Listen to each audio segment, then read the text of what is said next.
Somebody's drinking paint water again. Say hi. Say welcome to my studio. What are we doing? She doesn't like being on YouTube.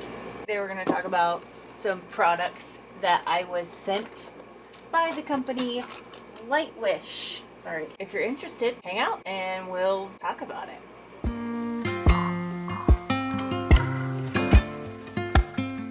Okay, so like I said, today we're going to talk about two products sent to me by Lightwish.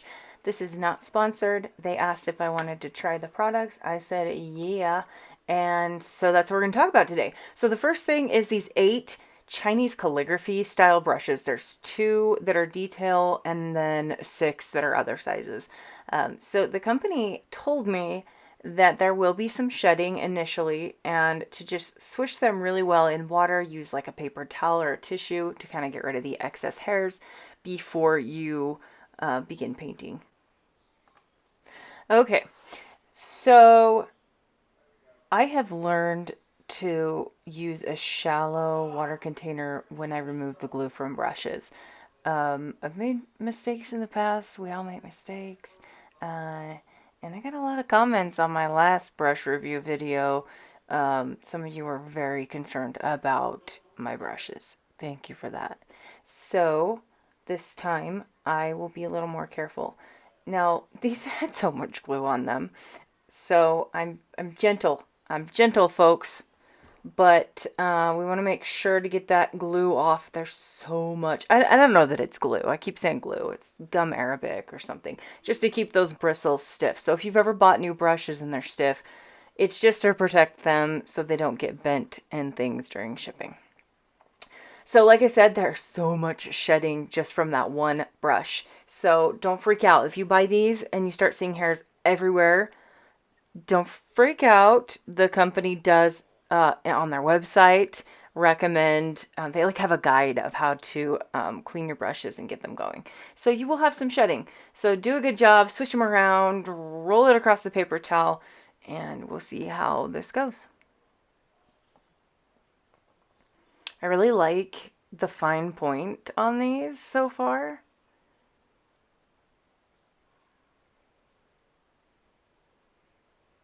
And I like the finish. A lot of times when you buy a Chinese calligraphy style brush, they're almost like an unfinished bamboo. And these ones have a nice glossy finish on them. What I love about these brushes is you can flatten them. I took a class by my friend Lorena Massa in Italy, and she does human portraits. And she uses these kind of brushes to get these beautiful smooth washes. She just flattens it out. So I'm excited about these. I think it'll be fun. I'm going to go ahead and set a couple of these in water for a second. And I'm telling you guys, hard as a rock. I mean, I don't think it's going to be damaged by sitting in this for just a minute just to get some water going on them. But they are pretty stiff. You just want to be careful so you don't, you know, break off bristles or bend them or whatever, but just gently swish them around in water to get the excess glue off. Well, we're going to say glue. I'm going to go ahead and speed this up to save you guys the agony. Just know a lot of hairs came off in this process, which, you know, manage your expectations, I guess. And then here's the 3 smallest brushes. Those were a lot easier to get activated. And the 2 smallest brushes did not shed nearly as much as the large ones. I guess, you know, less hairs involved all around. But they're also a different kind of hair. Okay, so I'm all finished. Everything's activated except the largest brush. It's sitting in water. It was taking quite a while. Look at all the hairs. Hopefully that's all, and I don't end up with hairs on my painting or in my paint palette, because we all know how frustrating that can be. So here's the biggest one. I literally had it soaking that whole time and it's still just solid. Okay, so here's my palette I'm going to use today. This is my Stephen Quiller wheel, and it's full of bright, colorful Daniel Smith colors. I do not have any earth tones in this, so we're going to mix our own earth tones today. It's going to be a lot of fun. while I use these brushes to paint in this sketchbook. So let me clean this baby off. I haven't used it in a while. I actually let my 8-year-old nephew use it last week, and it got a little bit dirty, but you know, we got to start them young, right? I ain't giving those kids no Crayola or Prang watercolors. They're going to use the good stuff right out of the gate. Man, there's just nothing like a clean palette ready for playtime. All right, here's the sketchbook portion. Now, this is a really interesting sketchbook.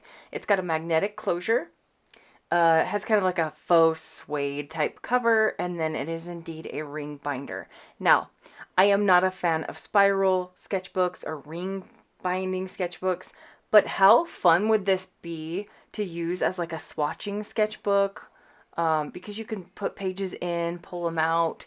And then I wanted to mention something that I have done. I actually grabbed one of the papers and I'm using it as a template so that I can grab any other paper that I want and know where to put the holes.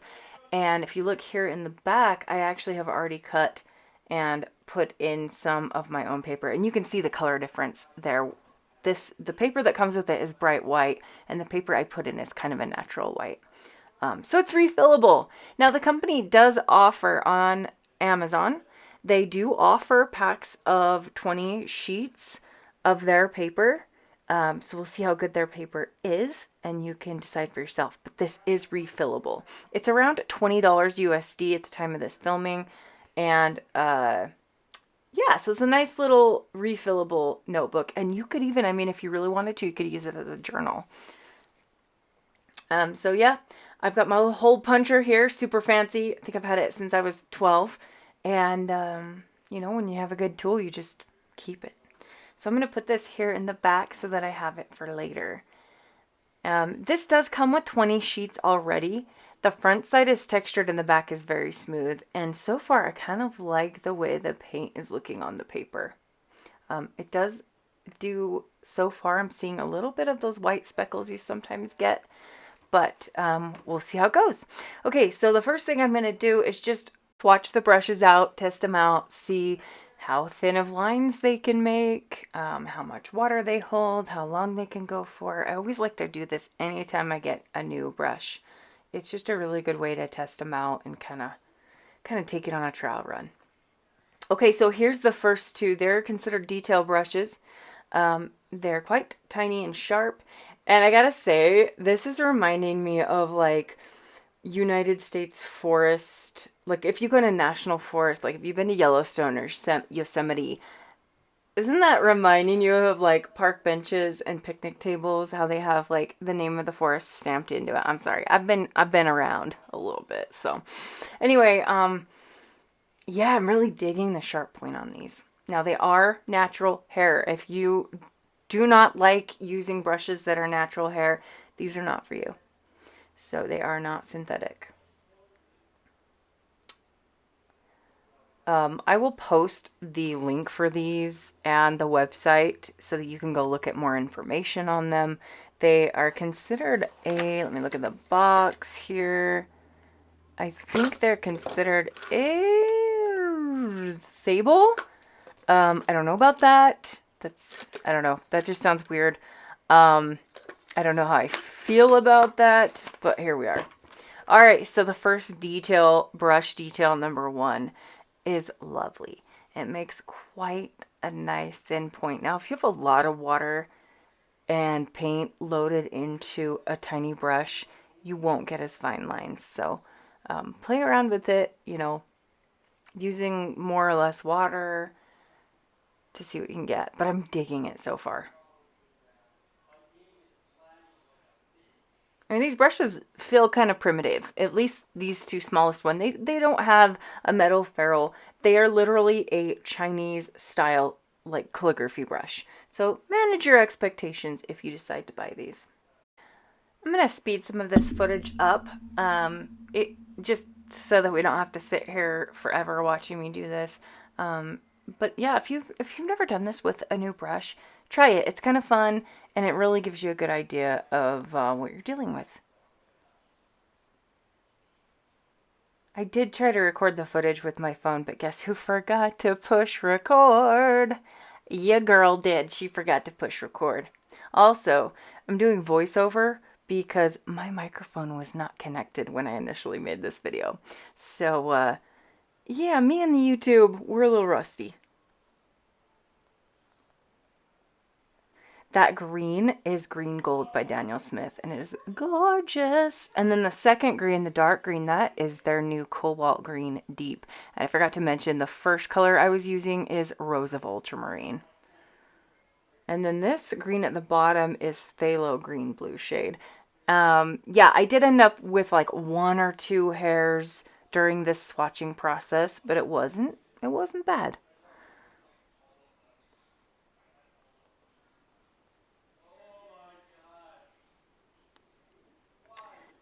I am using, this is Phthalo Turquoise. All of my colors are Daniel Smith. Surprise, surprise. I do own other colors, but I'm kind of partial to Daniel Smith. So I kind of feel like some of these brushes are redundant. Do we need 6 of these sizes? Maybe not. And then that flattening technique, I love these brushes for this reason. You can't necessarily do this with a regular round brush. Okay, and then the color I'm using here is Cobalt Teal Blue, a cult classic. Such a pretty color. I really like this number 5. It gets thin lines, but also holds so much paint. So this is a fantastic set. Maybe if you decide to buy it, oh, there's a hair. We got a hair. Anyway, what I was going to say, if you buy this set, maybe don't activate all the brushes. Just pick a couple and use them. And then when they get old, you can bring out the other ones because some of them are quite similar. And as I said, like if you get too much water, you're not going to get thin lines. And that's what I was doing here with this number 6, which is the largest brush. And if any of you have watched like my workshops, my pet portrait videos, you will see I use a really large EO brand calligraphy, like a drawing and writing brush. This is so similar to that. So if any of you have been wanting to get your hands on the EO version, this baby fills that need. Okay, so everything is dry, and kind of if you look at that purple, you can kind of see white speckles. Some papers do this, especially if they have a brightener in them. Sometimes you'll see tiny little white speckles in some of your darker colors. Let's get that hair off there. It's bugging me. I mean, I have kittens in the studio, so I'm just going to have to get used to having hair in my paint. But overall, I think the detail brushes are fantastic. They are quite similar. And then maybe like the size 6, the size 4, and then the size 2 of the others would be sufficient. So these are coming in at $24.99. On sale from $29.99 US dollars as of the date of this video. Okay, so let's go ahead and paint something in our adorable little sketchbook. I have drawn out this little owl. I got this on Unsplash, and so you can, I'll put the link to that, and if you want to paint it, you can. So I'm starting with the smallest brushes. I'm starting with the eye like I always do with pets, or I mean animals in general. And we're starting out with that beautiful green gold. These detail brushes are fantastic. I was able to really get into all the little nooks and crannies really well, and they hold so much water and pigment. Some of this footage will be sped up, but I do try to give you a mix of both. I think it's important that people see artists painting real time, but I also skipped around a bunch so that you don't have to sit through this painful process.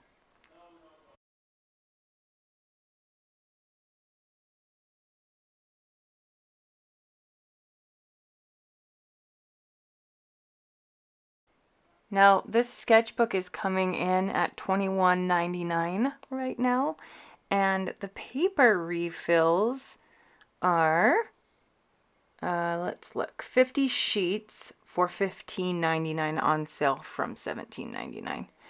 So, and they come in different colors. They come in green, they come in blue, they have portrait and landscape style. So go check it out. Now, all my links are affiliate links. I do make a tiny bit of income from Amazon. It's not much, but it pays my internet bill every month, which is nice. So thank you all for that. And right there, you just saw me use my neutral tint watercolor stick. And you can see that it's hollowed out in the middle quite a bit. I really love this neutral tint stick because it just packs the pigment. I can get straight, almost black, as you can see, without needing a palette or anything. So super convenient, packs a punch, packs the pigment, and I'm here for it.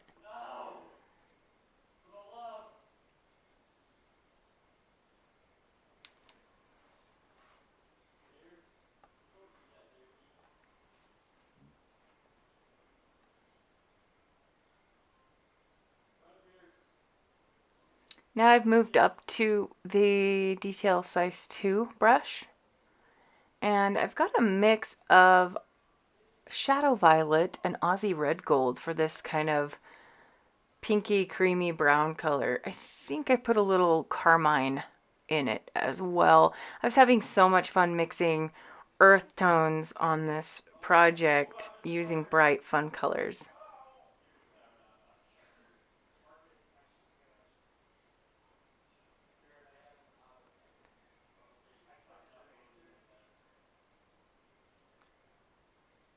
All right, final touches on the eye. We're going to deepen and darken it up. Guys, I love painting eyes. I have a couple videos on my channel about how I paint eyes. I've got a cat eye. So if you're interested in learning my techniques, you can go check that out. All right, the eye is finished. I just wanted to show these brushes. They're so similar in how kind of like sharp and pointy they are. But they're really a lot of fun. All right, now we're moving to the size 1 of the other brushes. We're gonna paint this here little beak.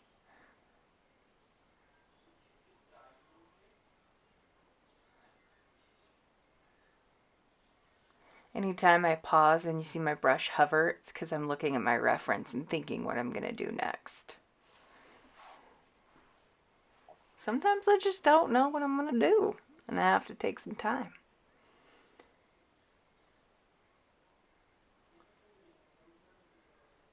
Man, I was really blown away by how much water these hold. And I'm going to be totally honest with you guys. When I first tried the first brush, before I had known about the whole shedding thing, I was so frustrated. I ended up with hairs in my palette and hairs on my paper. And so I actually emailed Lightwish and I said, hey, I'm getting so much shedding. I don't think I can recommend these to my viewers. And Lightwish, they got back to me immediately. They said, actually, we're aware of that. It's totally normal with these kind of brushes. They sent me a little guide on how to kind of activate them. And like I said, I followed those steps and throughout this process ended up with only 1 or 2 hairs. And they also do say in their guide that after you paint with these for a little bit, you will have no more shedding. And I believe that because I think we're doing pretty good.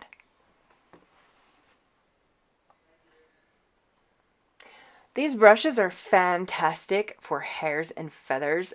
You can use the tip, as you can see here, to kind of get those textures. You can do a little dry brushing. So these will be great for pet portraits. Actually, they'd be great for anything.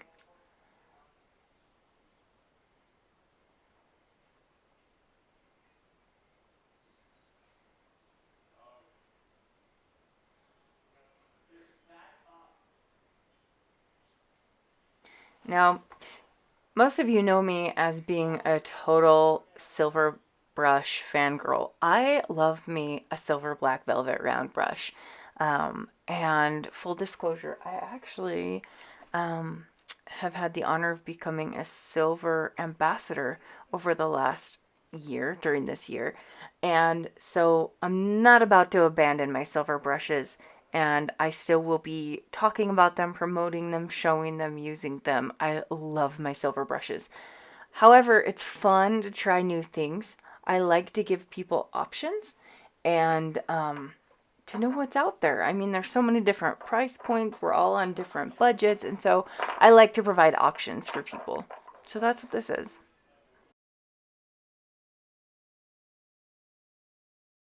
Have you guys met Cheeto? Cheeto is Stella's sister, and she is just a fish girl, huh? Yeah. All right, back to painting.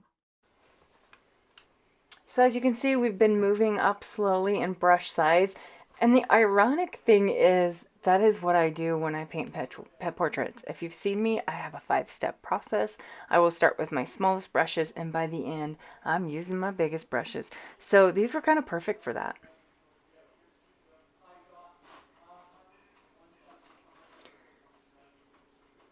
And yes, I'm multi-talented. I'm painting while I'm drying it.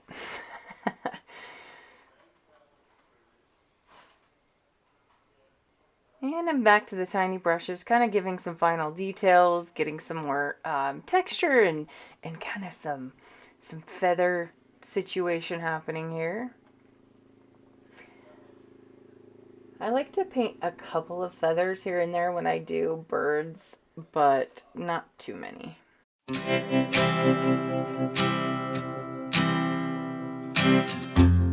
As you can see in the corner of the paper, this image was taken by Joshua J. Cotton on Unsplash, and the link to that will be down below.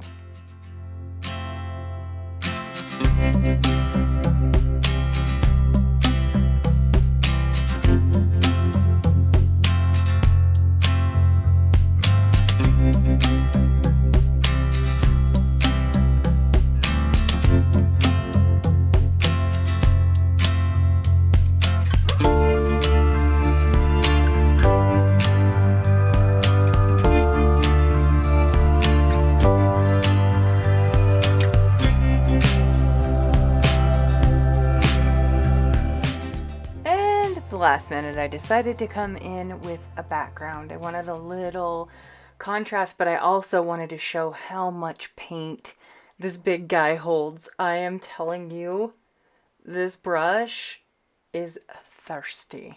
So also the color is one of my absolute favorites. This is Blue Appetite Genuine by Daniel Smith. Of course, I need to stop saying that because y'all know by now. And that's a lot of paint. And then here I am coming in with some final touches. This paper like held up. I mean, I layered, I blow dried. And here's my little swatches of all the colors that I used and mixed. I want to show you here. Do you see the white speckles? Some of you may not even notice it. It may not bother you. It didn't happen on every color, just some of the colors. So if that's an issue for you, then just be aware of it. So this is a fun little sketchbook. I think it'd be really nice to use, like I said, for swatching, taking notes. I don't know. I mean, she's cute. So there you have it. And also, what did you think of the brushes? Would you go for them? Have you tried a Chinese calligraphy style brush? I think that they're good to try. I think that they allow for some really fun, unique techniques that other brushes don't have. Alright, well that's it for my review. Let me know what you think in the comments. Do you think you'd go for something like this? Is this a smash or is this a pass? You guys are so amazing. Thanks for always being here. Thanks for supporting me. And I'll catch you on the next one.